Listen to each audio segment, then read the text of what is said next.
It's my pleasure to introduce our keynote speaker for the afternoon and welcome back Alan Haig. Our speaker this afternoon to close us out is Tom Dahl. Tom is the President and Chief Executive Officer for Subaru of America, Inc. He's credited with the annual Subaru Share the Love event, the Subaru Love Promise, the company's vision to show love and respect to all people at every interaction with Subaru, and the philosophy that Subaru is more than a car company. A more than 40-year veteran with Subaru of America, Dahl was promoted to CEO by Subaru of America parent company, Subaru Corporation, in 2018. So now I'd like to welcome to the stage Alan Haig and Tom Dahl. Thanks, man. Thank you.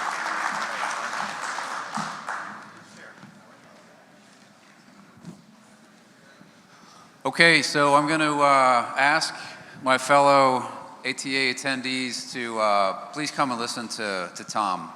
I think Tom may be one of the most beloved people in the auto industry, and on the OEM side, he might be the most beloved member of our industry. And I know that there are many of you out there that would love to own a Subaru store or have the lucky charm to be awarded a Subaru store. So if you listen to Tom today, it might improve your odds. So a couple of things I think I heard in your bio. Is it true that you're a 40-year veteran of Subaru? Is that what I heard?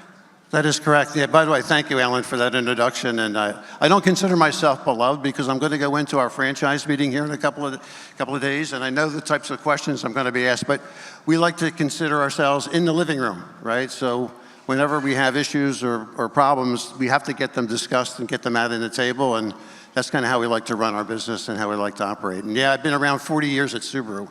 Actually 41 years this March. So March 15th, I started at Subaru March 15th, 1982, so I'm dating myself. And I worked for 5 years before that in an accounting firm in Philadelphia. So for the CPAs in the room, it's possible the CEO of a major manufacturer one day. I've got a long list of questions for you, and I'm going to encourage again that people ask questions. We've got a monitor up here.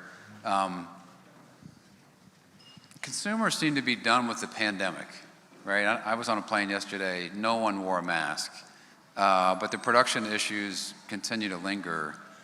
What's going on in general, or I should say specifically with Subaru, because Subaru has suffered from production issues as well, and what do you see happening in 2023?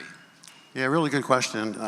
If you'd have asked me 3 years ago when the pandemic started that we'd still be having production issues at this time, knowing my Japanese colleagues like I do and how focused they are on production, I would have said you were crazy.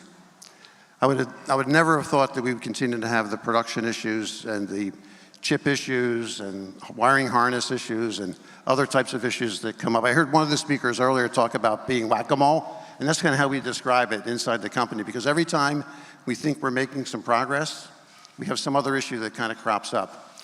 Our sales for the last 3 years have been down. So we're down about 21% since our high. And by the way, for those of you who don't know much about Subaru of America, we're one of the smaller brands in the United States. We're about 4% of the market. Obviously, we'd like to be more than that. We think we have the possibility to get to 5% or more.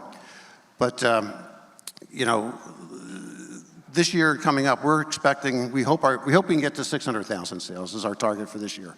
So we'll have some recovery. That would be about 8% improvement over where we were last year at about 555,000, 556,000 vehicles.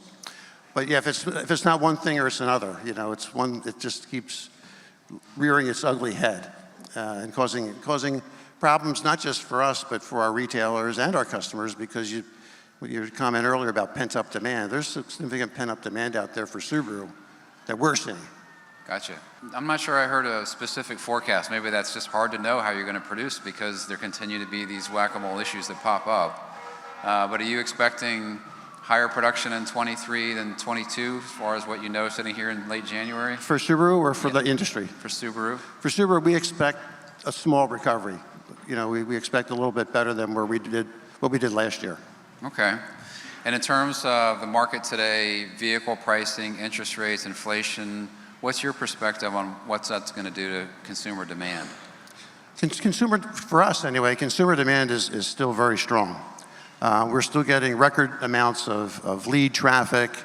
We're getting record amount of people coming to our websites, not just our website, but our retailers' websites.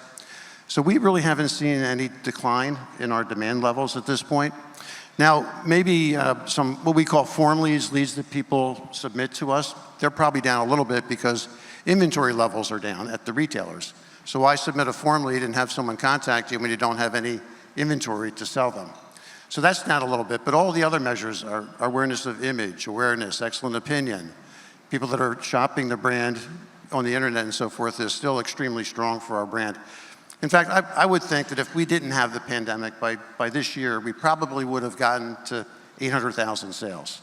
You know, our goal ultimate, a 17 million market, was to try to get to 5% market share and 850,000 vehicles. And with the wilderness models that we just introduced, first in the Outback, then in the Forester, we've got another one that's coming up pretty shortly that you'll be able to probably guess as to which model that would be. We really think we're positioned well for future growth when the market returns. So during the pandemic, when a lot of these big checks are going out to consumers and they were coming in to buy vehicles, my recollection is they were buying vehicles that were fully loaded. They wanted the top trim levels, they were adding on light bars, accessory kits, lifting trucks, etc.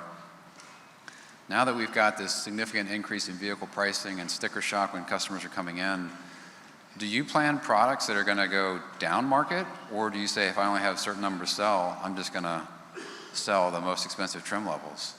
We are beginning to see, when we were having the production issues, we did produce more what we would call the higher trim level vehicles. So for example, in our lineup, it would be what we call the touring models or the wilderness models. And we are getting a little bit of pushback from some of our retailers around the country, although I didn't hear it from my retailers in the audience here today. Maybe they just haven't gotten to it yet. Then maybe there's too much of a heavier mix of those higher level trim models. So we are going to be trying to better match with what's actually selling in the marketplace. We are beginning to see some customers come back to market, and they're looking at their monthly payment or what the car cost, 5 years ago or 4 years ago when they were in the market the last time. And there is a little bit of a whoa, it's a big, little bit of a big increase. Because we've taken some pricing actions because we've had to. Raw material costs went up, labor costs went up, so therefore we had to pass along some pricing actions, probably more so than what we would have normally done under normal circumstances, because of the volume situation and the need to recover our cost structure. Because in our business, we're small. I think our parent company produces about 1.1, 1.2 million vehicles a year. So the fixed cost burden for us is quite high. And the other thing that maybe people in the audience don't know is we have a very unique drivetrain and engine technology. We have a horizontally opposed boxer engine, and we have all-wheel drive, and we build those systems ourselves. So the economies of scale for us are a little bit different than they are for some of the larger manufacturers. So one reason why dealers and consumers, I think, are particularly fond of Subaru is that whether it was intentional or otherwise, it feels like there's one less Subaru in the market than what the market demands. And as a result, residual values are high, grosses are strong, inventory turns are high, dealer profits are strong. I expect you're going to try to continue that business model. Absolutely. Let me tell you, the retailers out in the audience that have been with us for a while, they understand what I'm about to say. When I came up through the financial side of the business, as I said earlier, so I don't have a traditional, what they would call sales or marketing background, but I think I know a lot about sales and marketing because of what's happened. But in 2005, 2006, we were almost on our deathbed, right? And our cars were overpriced, our residual values were in the tank, our resale values were horrible. I don't know if everyone knows that, is aware of that, Tom, what you just said. Yeah. Because coincidentally, when Brian was up here, Lithia was almost bankrupt in 2009. The stock price was pennies per share. So it's interesting that both these leaders we have with us today had a near-death experience. But we were before that. We were like 2005, 2006, 2004. Just the best years that the car industry ever had, some of the best years, we were really struggling. We were only selling 180,000 vehicles a year. But we were out of line with everything. And so one of the first things we did was price reposition our product lines so that we could recover our resale and our residual values. And it worked. And if you're anybody that is in our company and they hear me talk about incentives, I hate them. I believe that retail, that's why I don't call my dealers dealers. I call them retailers because they're retailing a product. You know, I think dealers should try to start to change their name and start calling themselves retailers because you're retailing a valuable product. You know, the dealer is the old connotation that customers have, let's go make a deal, right? Well, you want to try to build value. We try to make sure that our retailers and our salespeople all can build value in the product because we think our products are worth it. When you look at all the technology that's in our cars, from the horizontally opposed boxer engine to the all-wheel drive, the safety, the security, the fact that cars last forever, they're somewhat bulletproof. You know, we think there's a lot of value in that needs to be sold, not given away, but needs to be sold and making sure that the customers understand it. And what's interesting is our owner loyalty and retention is so high. I think we're second in the industry this year, only because our customers had to go somewhere else because we couldn't provide all the cars to them for the ones that were coming back into the market. But they appreciate what our cars can do for them and how they can help them out with their lives and doing the things that they need to do. So our customers appreciate the products such that they're willing to pay the prices for it. And if you follow the industry statistics on incentives, Subaru is traditionally the lowest in the industry when it comes to incentives. So you touched on the Subaru brand, and I can think of a number of automotive brands that try to position themselves in the minds of the consumer. But I feel like your brand positioning has been unique in my lifetime. Maybe talk a little bit about what do you think the Subaru brand is? What is it you're shooting for? How did it benefit? Really good question. Again, it kind of goes back to when I took over the company in 2006, April, May of 2006. And when you're at rock bottom, you can do some things that you might not be able to do if your business is somewhat successful. Because if we had any modicum of success, I wouldn't have been able to implement or redo the marketing and the advertising and to really change the way we went to market. And that's essentially what we did. You know, we actually asked our customers, what do they think of Subaru? If you had to describe Subaru in one word, what would it be? And the word that they came back with, I love it. I love my car. Love, love. So that's kind of how we came up with the idea of love. It's what makes Subaru a Subaru. Originally it was, and we had this, by the way, this was a huge debate inside the company at the time. Because the people that were even in the marketing department at the time said, well, how can you own an emotion? Love is an emotion. You can't own that. So let's put something else in front of, it's what makes Subaru a Subaru. And so ultimately we said, we were so bad, believe me when I say it, business was so bad that I said, let's try it for a year and let's see how it does. Let's see how it resonates. And it worked. And we've been using it ever since. And more recently, over the years, we've tried to talk with our retailers about what we need them to do to help carry this whole concept of love through. Because, you know, to be honest with you, at Subaru of America, and I'll tell you a funny story if you want to hear it later, we really don't sell anything. You don't say that again? We don't sell anything. It's Jack Hanani out there. It's Ryan Gee over there. It's Mickey Anderson in the back over there. They're the ones that sell our products. We don't sell anything. We sell to them.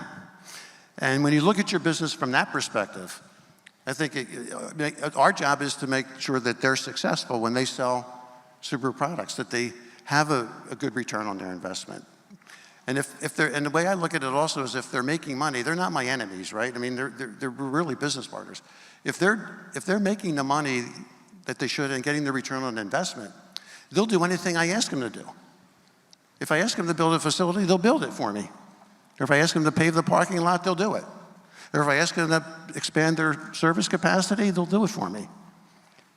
Because they trust what it is we're trying to do. And it's all about winning that trust. And it was really remarkable to me because before then, we never really had a great relationship with our retailers. We were probably like every other manufacturer, many manufacturers that are out there, who have a love-hate relationship with each other, right? Or sometimes it's a hate-hate relationship I've seen. What's that? Sometimes it can be a hate-hate relationship. Yeah, but you can't because we don't handle the customers on a day-to-day basis. We can help support our retailers through our customer advocacy group. That's why we don't call it like customer service. We call it customer advocacy. Because I want those people that are on our call center to be advocating for the customer, to be advocating for the dealer, or the retailer in our case, right? There's a difference. When a customer calls in and says, oh, our policy is this, oh, they hate it, right? Because your policy is meant to protect you. It's not help, you're not helping me with the problem that I have. And what we want to do is help our customers, right? And we want to help our retailers. We want to make our retailers the hero. And so now we've kind of evolved the love thing into this concept that Greg was mentioning earlier, this concept of more. Being more than a car company, being more than a dealer. You know, I say that word dealer with disdain. I want our retailers to be Subaru retailers, not dealers. And there's a difference, I think, a big difference. So we have a question. If you can read it, if not, I'll read it to you. It says, what is your view on new vehicle supply on an industry-wide basis? I think it's going to be tight for another period of time here. We're not out of the production woods yet at this point. I think at least through the first quarter, first half of the year, it could be you know what we've kind of been seeing. Over the last number. It's getting better, slowly but surely it's getting better, but it's not to the point where it was pre-pandemic. There's still too many issues that are out there. That was a good question. So I have a question about M&A. So why should a dealer want to acquire a Subaru dealership? And what are the first 3 changes they should make to them if they buy one? If somebody wants to purchase a Subaru retail, they have to kind of, well, first off, it's a decision because there's a difference between being a dealer and being a retailer. So we need somebody with the mindset that kind of wants to come along with us and that's going to embrace our philosophy of how we go to market and how we want to work with our customers and with our retailers. You know, so that's a little bit of an adjustment sometimes. I think if people are new to our brand, I think they have it's almost like they can't believe it. You know, some of the things that we have in place to assist and help with our retailers. I think the biggest thing that they have to change is their mindset to the manufacturer because we want a partnership relationship with our retailers. In many cases, if it's a buy-sell, it's probably the reason it was a buy-sell was perhaps the owner was older, they didn't have anybody to leave the business to, and they're having to, you know, finance a big investment in the brand because we've grown so dramatically over the years. We've gone from, you know, maybe the average retailer was selling 300 units a year up to 900 units like last year for 800 something last year, as an example. So they have to expand or they have to put a significant investment into the store and they're looking maybe their age or whatnot. And I think somebody that comes in has to be willing to make that investment into the franchise. And that's probably the biggest thing we're still working with many of our retailers on because of the fact that we have sold so many cars. Our ability to grow into the future is limited based upon our ability to service the cars that are already out there. Somebody was making a comment earlier about, I heard as I was walking into the room about, getting older cars back. And that's really important because so many people after the warranty period, they leave the brand to get their service work done. Particularly in some of our stronger markets like the Northeast, the Northwest, Colorado, where you've got a high number of Subarus that are on the road. And so the customers will go somewhere where they think it's better and they can get it done cheaper. But they can't get it done cheaper or better because our retailers, they have trained technicians, they have all the tools, they've got the technology. But it's really making sure that they have adequate expansion on the back end. They have enough lifts, enough bays, enough capacity. Because I think we're one of the, I don't know for sure if we're the highest, but we're among the highest in terms of time to appointment. Time to appointment. I think we're over 6 days. And if you do the math backwards, what that means is the average retailer is down could use 2 more technicians to handle that work, right? And 2 more bays, maybe. With two more bays, 2 more technicians, right? So Subaru to me has a lot of upside still. I mean, even though the last couple of years we've dropped down in terms of our volume, remember the units in operation have grown up so dramatically. So I forgot to open with that, which talk a little bit about the change in sales from say 2000 to 2019 to today. It's kind of funny. We would go to national business conferences. We don't call our meetings, just so the audience knows, we don't call our meetings dealer meetings. Or we call them national business conferences because we're talking about our business, right? And our business and their business to try to make it get better. But I remember like in 2003 or 2002, we're in San Francisco, or maybe it was Chicago, I can't remember, but we're at the launch of one of our products. And we're talking up there about, oh, we need signature facilities, and we're gonna have this signature facility plan. And you know, a lot of the retailers, because I've been at the company for so long, they know me. And so we're at the bar, and you know, we're getting drunk, I have to say. We're having a few cocktails. And there's an old saying, in vinus in veritas. Anybody know Latin? Yeah. In vinus in veritas. And in wine is truth. In wine, there's truth. And so they would come up to me, you're asking us to build a facility when you're only selling 180,000 cars a year, and my sales per outlet are like 200 cars? Are you effing kidding me? Right? And I start thinking about, yeah, we really didn't, at that point, we didn't earn the right to ask for that. And so one of the things we've done is we've tried to be judicious in how we add points, right? I would rather see our retailer sales per outlet increase and their profitability increase, because to me, less is more. It gets back to your original question on you know, incentives and one less vehicle. To me, less is always more when it comes to this. So less retailers means the retailers don't have to worry about the retailer in the next town over. They can concentrate on their business and what they need to do. And they don't have to be concerned that they're not going to be able to earn an adequate return on their investment. So these are the things that we try to preach. And it was hard in the beginning because a lot of sales and marketing people inside of Subaru, the only thing they need to do, market development people, they just want to put retailer points in. They don't want to, market development is different than just appointing a retailer. Market development is taking a retailer's current operations and making them better. That's market development. Right? When the people come in? Say that again, taking the existing stores and making them better is market development. That's a different definition than some factories that I'm aware of. Market development is more than just putting a point in. But in our industry, our company was the same way, right? Market development, the whole job is to, okay, let's find where open markets are. Let's look at the studies, was it urban science, and okay, we've got an open area here, let's put a point in. No, wait a minute, calm down, right? Let the retail, I think the 635 retailers that we have representing us is enough to get us to what we consider to be our promised land. Now, if we can get more cars for the retailers in the future, we can get to 1 million vehicles, or we're gonna expand our production capacity here in the United States. That's one thing, to a point more regional, because we do have open areas and gaps in our network. There's no question about it. But these retailers have currently made huge investments in Subaru stores. I look out at the audience, I know what some of these people have invested and the amount of money that they put into my franchise.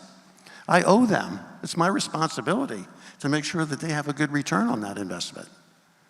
And so we're always, like, I remember when I first got this job, you know, I won't mention who it was, but one of our regional vice presidents said, these retailers are making too much money. That's a bad thing? I think it's a great thing. So there is a question on that topic. How many Subaru ad points are you planning to add over each of the next 3 years? Over each? So maybe 3 a year. Maybe 3 a year. Maybe. And your network today is how many? 635. Okay. So still growing in those places where we have pockets. Underserved. Right. Yeah. But we have really slowed it down because we can't supply our retailers now. You know, all of our retailers could sell everything that they have, you know. And so if we're putting points in, that means we're taking the small supply that we've got, or the less supply, and we're allocating amongst more retailers, so that means everybody is going down. Right? We don't want that to happen. Right? Because we understand you have salespeople, F&I people that you've got to employ. We want to make sure that your core team stays together at the store, and they can make an adequate living for themselves. So let's talk a little bit about EVs and future powertrains. What are Subaru's plans there to meet these future requirements that our government's passing for us? We currently have the Solterra that we just launched, which is a partnership that we've got with Toyota, joint venture product that's being produced. But by 2025, 2026, we're just like all the other manufacturers that are out there. We have to have more EVs and selling them more in volume than what we're currently doing. But we because of our size, are kind of going at it a little bit slower than other manufacturers are. So we really haven't told our retailers yet what our plans are, but rest assured, we have plans, and our retailer advisory board at this meeting will potentially see some of the products that are coming. Okay. And then hopefully, as we get to our national meeting in July, we'll have the ability to show all of our retailers. But rest assured that we've got EV products that are coming that are going to make our retailers successful. Okay. So when Subaru was growing and the UIO count was growing so quickly, I know I spoke with a number of Subaru retailers who were considering selling just because they didn't want to invest in new service capacity, but they were feeling the pressure. Now that we've had this downturn in units in operation, are you taking a break on facility actions, or are you saying it's going to come back, so go ahead and do the work, or we're still behind? We're still 6 days backed up. We're still behind. We need further investments in our fixed operations. In fact, that's one of the reasons why we're probably unlike other manufacturers in that they have their own fixed operations conference. They have a national business conference. We're having our first annual, we call it ABC, After Sales Business Conference, coming up in April. Because one of the big issues we need to speak to our retailers about is the long wait times that our customers are still experiencing. And despite the fact that we're down 21% from the high in 2019, our units in operation are still growing. Even if you measure it on a 7-year or a 10-year UIO, it's still growing. Because back then we were only selling maybe 336,000 vehicles or 424,000, right? We're still sold 555,000 vehicles, so our units in operation are growing. And as I said earlier, as the cars are getting older, customers are going other places to get the work done. Just like probably other manufacturers, once the cars get out of the warranty period, there's a major significant drop-off in customers that are coming back to get their vehicles serviced at our retailers. We need to recapture that business and get it back to us to make sure that customer has a good experience with the car. Otherwise, they're going to call my customer advocacy department and ask for help, right? So we want to make sure that the experience is a good one and that they come back to our retailers and get their work done on their car. So I think, I'll be honest with you also, Alan, we haven't recovered yet the number of repair orders that we did last year, for example, is still less than it was in 2019, but miles driven has gone back up to where it was pre-pandemic. Do you track the performance of a dealership before an expansion and after to show to retailers, here's the return on investment when you add service capacity or showroom capacity? We probably need to do a better job of it because everything is incremental, right? It's amazing when you think about the power of one additional repair order, for example. For us, I don't know what the audience is, but for us, the average Subaru retailer has anywhere from 10 to 12 technicians. That doesn't include express service. That's just technicians that would be working. And they typically do somewhere around 5 repair orders a day.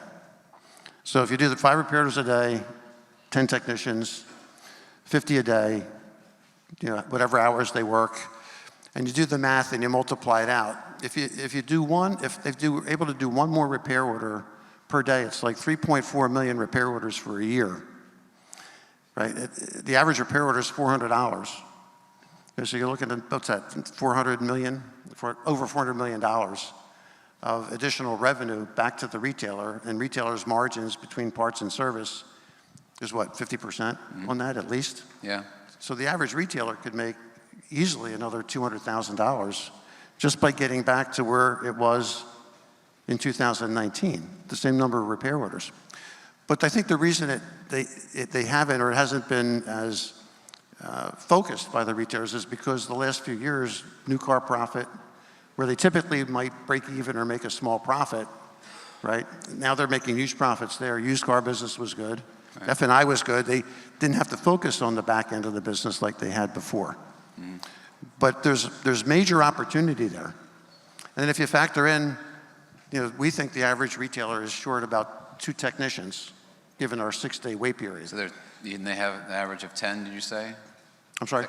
Stores have an average of 10 technicians today? An average. Okay, so they're short, they could add 20% capacity. Yeah. Think about what it could be. Yeah. Like I'm always arguing with my parts vice president about, like, okay, our business is X, right? But man, to me it could be so much more than what it currently is. We have another question. You've built a loyal customer base and a strong brand image. How do you ensure that your product line continues to deliver what customers expect and is well positioned versus your direct competitors, including EV options? i.e. EV options. Yeah. Yeah, that's really a good point, because we're always working with our colleagues in Japan in the product development side to make sure that they're continuing to challenge themselves, to continually improve and enhance the product and its capabilities. Because the customers are, just like we want to be more than a car company, the customers want more in their vehicles. It's not uncommon, as you can know about it, we've had head unit problems, for an example. So we've got to make sure that we fix those problems and get the cars to the point where, the customers enjoy the head unit as opposed to the head unit going dark on them or having to be reprogrammed. So that's something that you really have to focus on and work hard, because there's always a tendency in our business when it's good not to change anything. And that's when you have to change, right? And I'd rather be conquesting my other car lines. So if somebody going from an Outback to a Forester, or Forester to a Crosstrek, and keeping them in my Subaru family versus having them go somewhere else. So it's constant. It's a constant fight, right? To try to always to maintain the products and hey, can you do this? Can you do that? Can you add more color to the car? I mean, just changing the wheels out. The tires and the wheels make so much of a difference in many cases. The grills, putting color into the car makes it look different. Sometimes even colors make it look different, So Hyundai recently launched a small pickup. Is that a product line that Subaru has considered? We've toyed around with the idea of a pickup truck, but we've never really executed on it because the feeling was we were selling everything that we could get our hands on anyway. And it was a segment that if we got into, it's just an extremely competitive segment. And for us to hit the price point that we would need to hit to come into that, we weren't sure that we would be able to do it. Even though it would be a great segment for us because of our all-wheel drive capability and off-roading, because our people do take the cars. So they're not going to go rock climbing with an Outback or a Forester, but they can go pretty far off the road with it. But yeah, it's a good question. So we've been talking earlier today about one price, and the Walzer organization is one person, one price. They do the sales and the F&I. Subaru seems like it's well positioned more than most other franchises to have been one price for a while, right? I mean, I remember seeing the income statements of Subaru stores, and the turn rate was really high, and the margins were higher than a Toyota store, but lower than a domestic. And the turns were so short. I wondered, why aren't the margins higher, right? But so do you encourage your retailers to go towards one price? Have you seen that having better customer satisfaction, or do you have a laissez-faire approach, and so long as they're selling and satisfying the customer, then you let them choose. Are you nudging them in that direction? Yeah, good question. I personally have a laissez-faire approach to it. I've seen one price work, and I've seen areas and sometimes where it hasn't worked. But we really try to leave that up to the discretion of the retailer to decide what's best for them. If they have a good salesperson and they can build value in the car, why do you need to go to one price? You know, so well, I think one price can work. I mean, it really depends upon the philosophy behind the one price. As long as the customer is still getting the product demonstration, the features, they understand what's going on, versus having the one price being so low where they're kind of giving it away and it makes it a layup to do the sale. I'd rather try to make sure that the people are building value into the car when they're selling the car to a customer. But the turn rate is important because that determines how many cars they're allocated in the future, right? So the faster they turn that inventory, the more they get. So it's a little bit of a tension for the retailer, right? Right. Sometimes they can't sell value because they're afraid if they don't get this unit sold, it'll show up on their report and they won't get the unit next year or next month. Yeah, and you know, with the pandemic, it's exacerbated that issue, right? Because you know, there's still some type of sales efficiency that's part of it, and sometimes you sit back and you say to yourself, well, geez, why do we have a sales efficiency objective? Because everybody can sell the cars anyway. So what do I care if the car sits on the lot for 2 more days? It's ultimately going to sell, right? But every time we think about changing the way we allocate the cars, we get the comment from our parent company that production is going to return somewhat back to normal. And so we never thought we were going to be in this funk for 3 years, you know. So every believe me when I'm telling you, you know, and maybe it's part of Japanese culture, you know, where they're very sometimes reluctant to say, here's what the real situation is, because in their culture they have to try, and believe me, we have to try until the very end to make our numbers or make our targets. You can never give up. There's a saying in Japanese company, never give up, and we never give up. And so they wait until kind of the last minute to tell you, when it becomes pretty obvious early on that we're not going to make it. But this year we're hopeful that we start to get back to more reasonable levels of production. And then once we're producing 50 to 55,000 cars, it's not an issue anymore. It kind of goes away. So in terms of production, any discussion about onshore production? Does it ever make sense for Subaru to have a plant inside the U.S.? We do. Oh. We have a plant in Lafayette, Indiana. Indiana, that's right. Yeah, I apologize. we produce the Legacy, Outback, Ascent, and Impreza models. Okay. So roughly about 55% of our sales volume is produced here. I thought we were going with that question as EV. And so that is coming. You want to please go ahead? Well, sure. Yeah, it's not.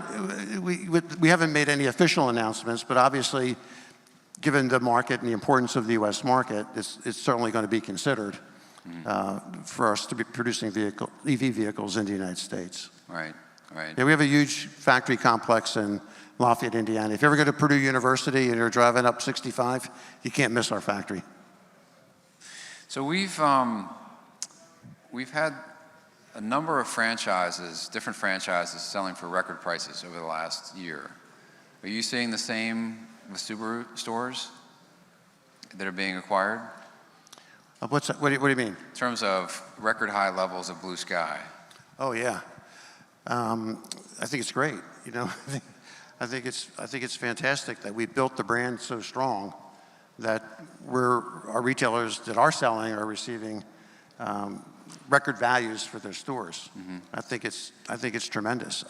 I hope it continues. And then if we continue to build our brand the right way, and we continue to demonstrate and hold discipline, I use that word a lot inside of our company, holding discipline with our pricing, holding discipline with our incentives, keeping our retailer count reasonable so that our retailers can make an adequate return on their investments.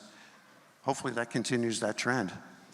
Do you see a difference in the performance of a Subaru store if it's owned by a family that has 1 or 2 stores versus a consolidator that might have 20 or 50 or 200? And what differences do you see?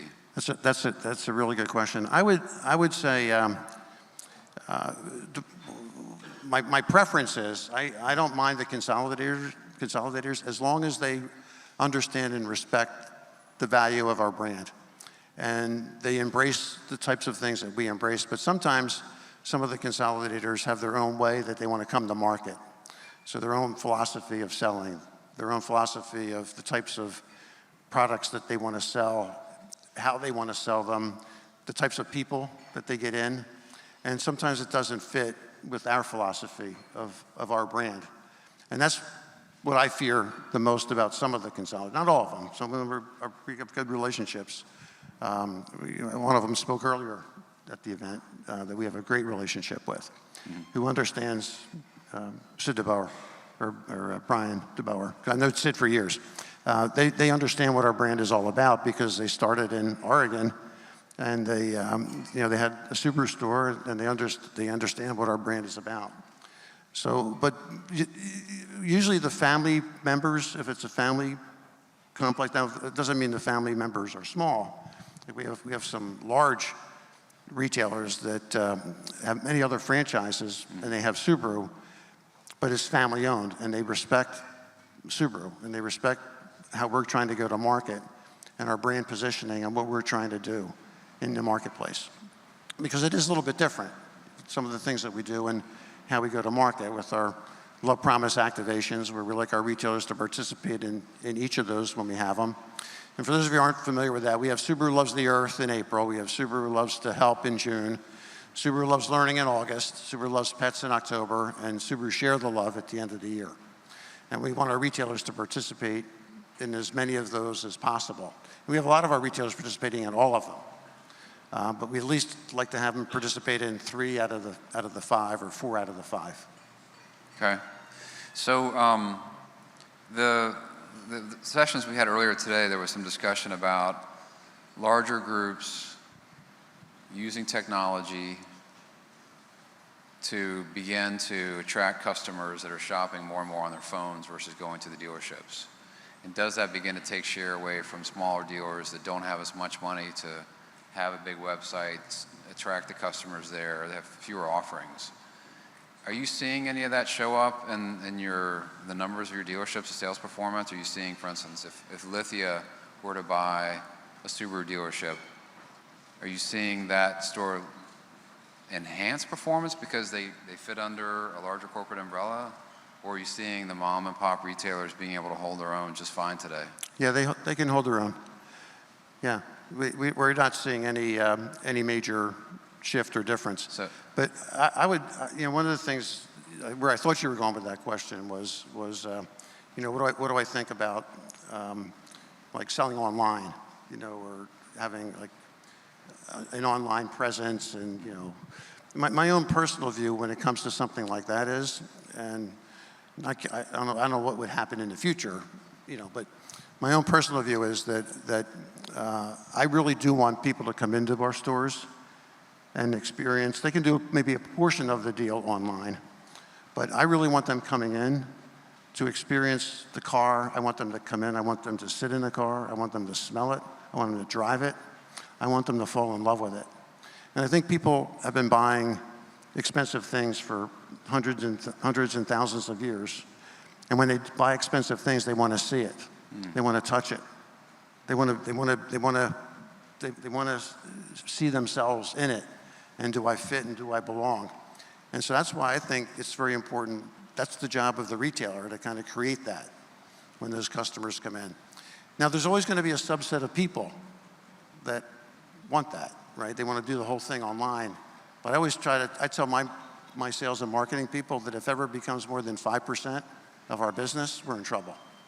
Because why would Subaru be in trouble versus someone else? Because then I think it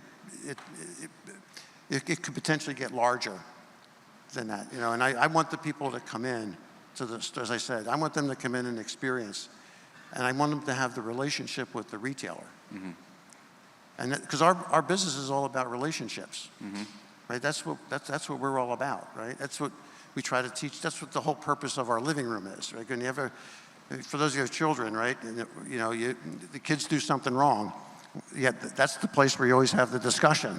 It's in the living room. So in the living room, everything is okay, right? You can't get mad, you can't get upset. It is what it is. Now you got to try to deal with it. And so the showroom or the service lane, the service advisor, they're creating that living room for our customers every day when they come into the store. And that's the differentiator for us. Otherwise, what purpose do we have? We can't go head to head with Honda or Toyota or some of the larger manufacturers. So the relationship with the consumer, with the retailer is critical for your strategy. It's critical for our success. Helps you differentiate yourself in the marketplace. And that creates loyalty. You know, people want that. They don't get it. So why are we trying to push people to purchase online, you know, for a major purchase like this and not have a relationship with them? I don't think, other manufacturers can try it. Let them try it. I'm not going to try it. Yeah. Well, some of the factories are trying some things where they're trying to do direct sales to consumers, the agency model, of course, and it sounds like that's not in Subaru's plans. No, we know the value that our retailers provide. You know, they make a market in used vehicles. They arrange financing. They service the vehicles. I mean, we would have to do all that. It's not like that would go away. We'd still have to have, and I'm not so sure we could do it any better than the retailers could do it. And I think our retailers do a fantastic job with it. Well, there's another question here. What new vehicles in your pipeline are you most excited about?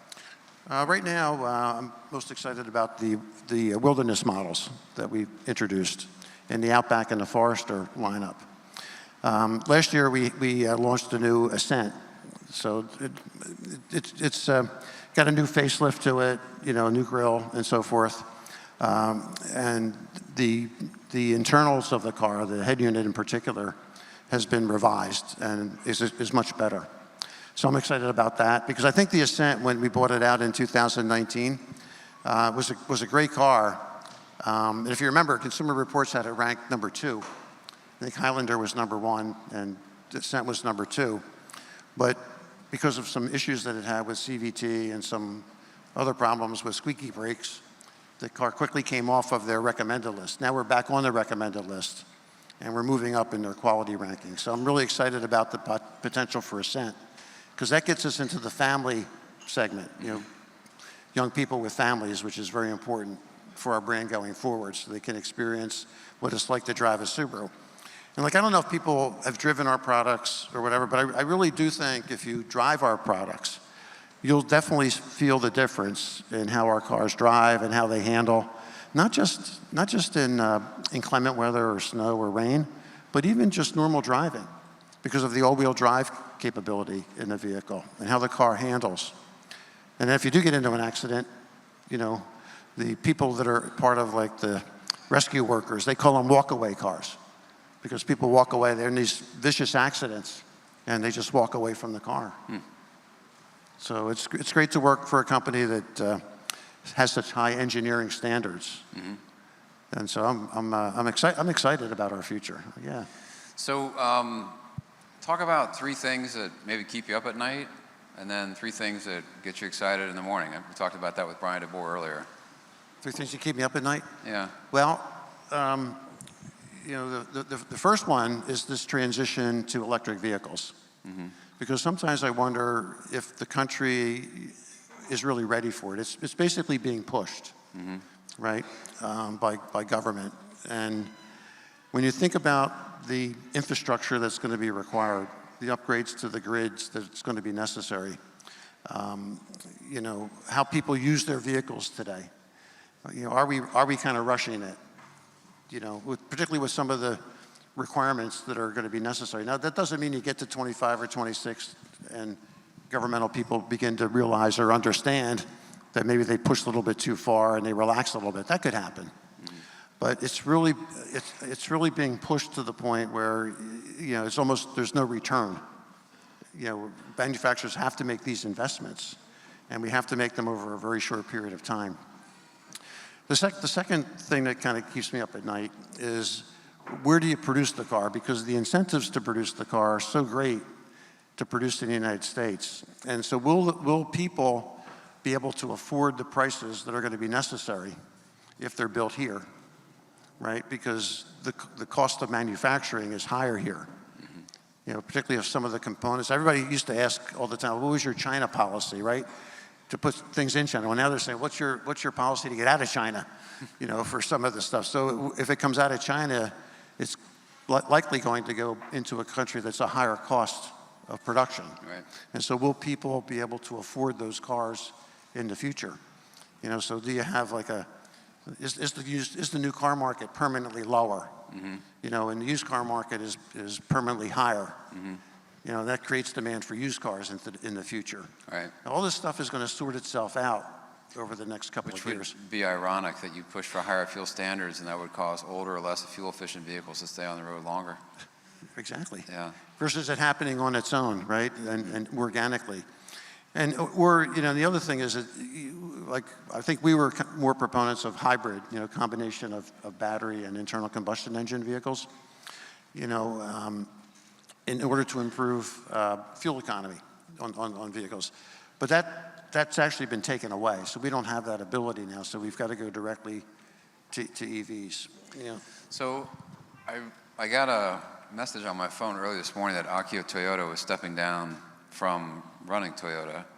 And I know that Toyota has been questioning the fast push towards electric vehicles and saying hybrid is a smarter way to go, et cetera. And I think some Toyota dealers feel as though they don't have an EV to sell, but Kia does, Hyundai does, Ford does, et cetera. Do you think that's one reason why he stepped aside? Do you think the shareholders, the board members said we should be further along in I'm not going to answer that. Okay, all right, fair enough, not your business. All right, so we got two things to keep you at touch up at night. One is EVs in general, and then where will the EVs be produced? Is there a third one, or is it all EV that's keeping you up at night? Oh, and probably the third right now would be, you know, where are we going from a global perspective on things? You know, it's really fascinating what's happened over the last, I would say, 4 to 5 years in terms of policy, right?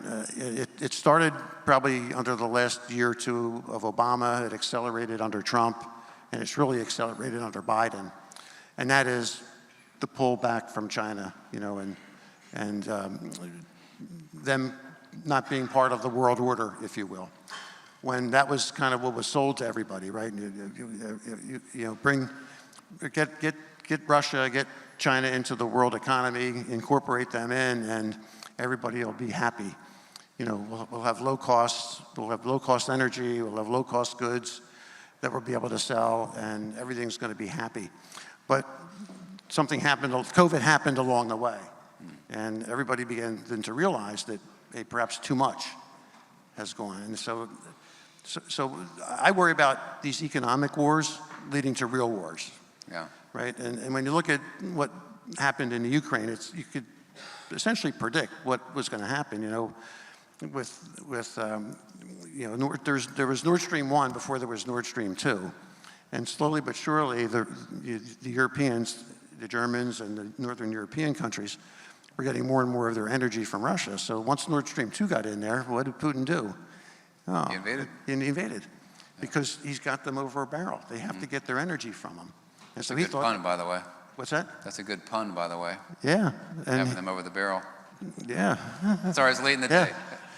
But it's fascinating what's going on, because I don't want a war.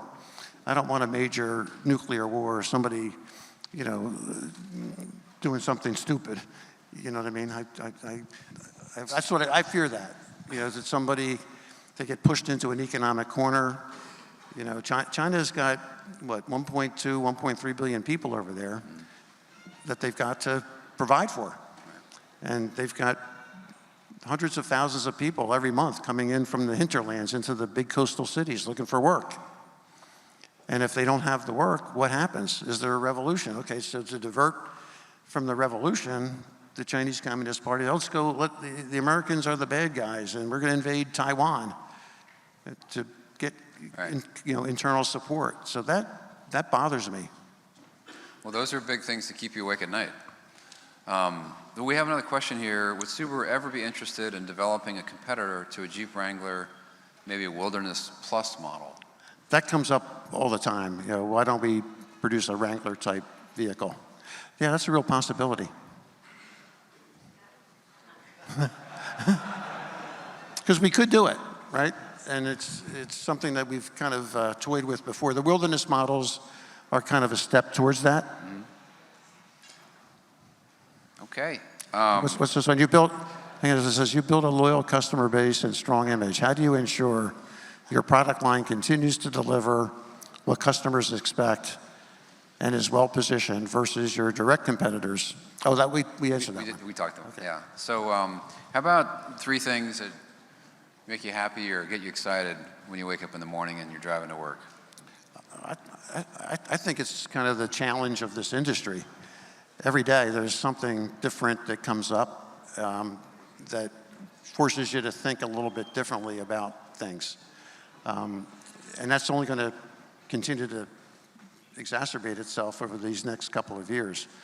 So the aspect of moving to EVs, yes, it keeps you up at night, but it's also kind of exciting because now it's something that's completely different that we have to adjust to. You know, we're not selling potentially internal combustion engines anymore. We're selling electric vehicles, and all the electric vehicles will probably all have all-wheel drive anyway, because there could be a motor on top of each wheel. So how do we differentiate? How do we make customers understand what our brand's all about? Mm-hmm. And that's where this whole concept of being more than a typical car dealer comes into play, because people want the relationship. And if we can build that relationship, that's what I'm excited about too, because our retailers are beginning to execute on this. And we got retailers in the audience, hopefully they'll nod their head when I say it, that are truly embracing these love promise activations. They're helping their local communities, right? The way we look at it, the hierarchy is we want to help our employees first, and then we want to help our local communities, and then that helps benefit the society as a whole.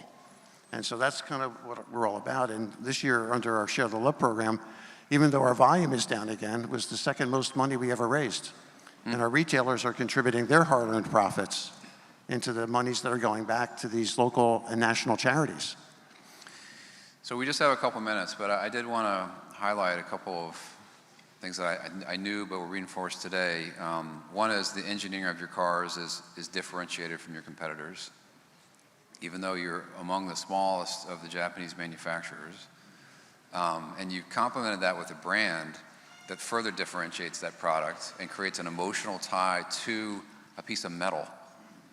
And the ads that you have where the dad is washing the car and giving it to his daughter who's going off to college, and then he goes to get the new Subaru, to me are brilliant, because it shows, you know, that I trust this vehicle for my daughter to drive. Right. You know, and it's lasted me 20 years, 18 years, however long. I bought it when she was born, and it's lasted me 18 years, and right. I love it so much, I'm gonna get another one.